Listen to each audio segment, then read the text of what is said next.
Hello, this is Arju Kwasnikov again, and this is part 5 of Delzhi in 44 letters. As you can tell, this is a little bit of a different angle. I'm trying this different tripod and stand. It's a little strange, it's a little farther away than what I'm used to, but I can use both of my hands now, which is great. And I'm just going to try this out at least once and see how I feel about it.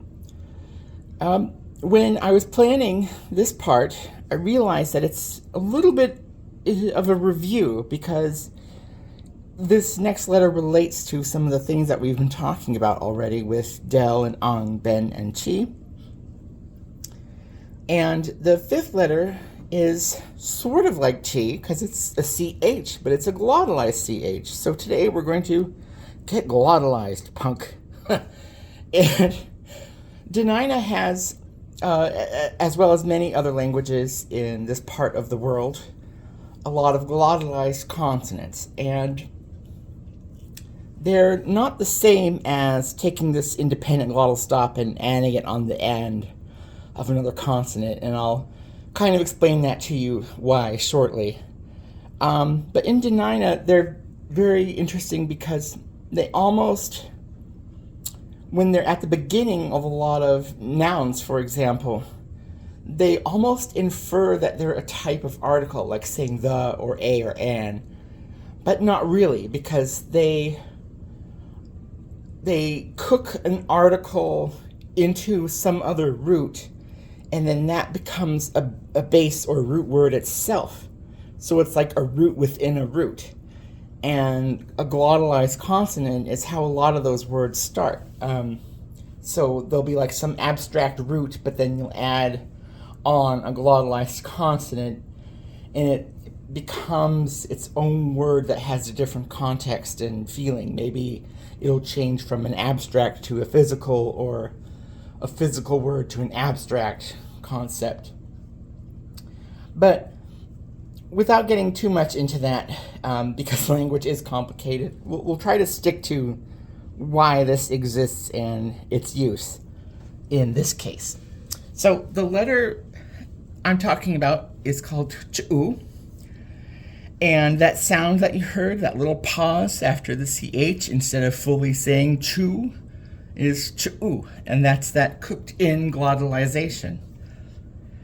And the shape comes from the word Ch'wala, which is the Southern Peninsula and Outer Inlet dialect word for spruce, and I've used green today and spruce trees for my little drawn motif. So let's go to my copper inkstone and let's draw this out. I've drawn it a few times already, as you can kind of guess. And I love this shape because it's reminds me of the art that kids make and how they first start to see the world when, you know, they're in school and learning how to draw and paint and make these really basic shapes. And I love that classic zigzag tree shape that not just kids make, but it's almost like a universal icon for the word tree. And so it's two boughs of a spruce. I'll draw it over here. There's the first one, and the bottom one's just a little bit bigger. And next I'll do lowercase, which started out as just this one singular bow here. But I added another stroke to it to make it stand out a bit more. It just didn't feel complete enough to be that abstracted. It looks a bit like a weird tooth or something.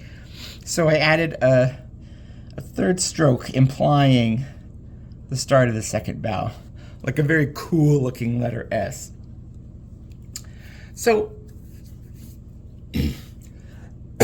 the reason we have some glottalized letters and why they're independent and they're not just, for example, what I've written here, the letter Chi in Del, is because of pacing and breath. And when your pacing is off, it sounds like you're not saying a complete word.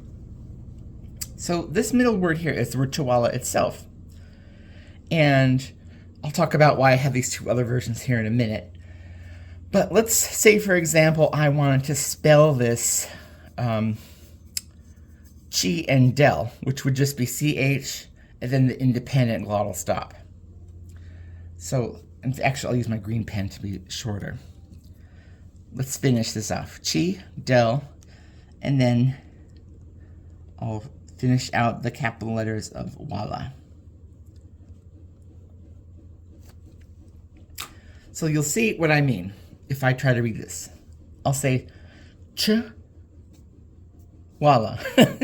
So because this glottal stop isn't inherently a part of this letter, it implies that there's a space, because in order for this sound to be made, the chi sound, you have to take a breath. You have to breathe out. Let's say like cha or chu, chi, cho, che. Each time you do that, your breath comes out. And so without a vowel or a baked-in glottalization to tell you to cut that sound short and hold your breath, it requires some space for this to make sense in syntax. But in speaking, it doesn't make sense at all. It just sounds like I'm just making this random sound, voila, and it's awkward. It doesn't sound right. And often in language, things sounding right can be as important, if not more important, than something following a rule. And that's why there's so many exceptions. And weasel words, which is why I've drawn a little ermine here, my very amply sized ermine. And the words kena, kahujena, which is words of a weasel. This big long word is the specific ermine. And kena means word or words. Like we say, we can guess that, it's likely that, because of our limited data set that we have to work with to study this language. We don't have big communities that we can get a sense of what conventions are. This language is very much recorded by its last handful of native speakers a long ago, and some more additional elderly speakers who it was not necessarily their first language, but it was one of their home languages. And there's a difference between those. So because we don't have this broad cross-section of a society, like we don't have young people, people in different occupations, ages, men and women, any ways you can divide up a society, we don't know what the universal conventions are. So we have to use a lot of weasel words when we talk about language and culture and discourse. So to go back to the word itself, there's two interesting things to bring up about Chawala and the spruce.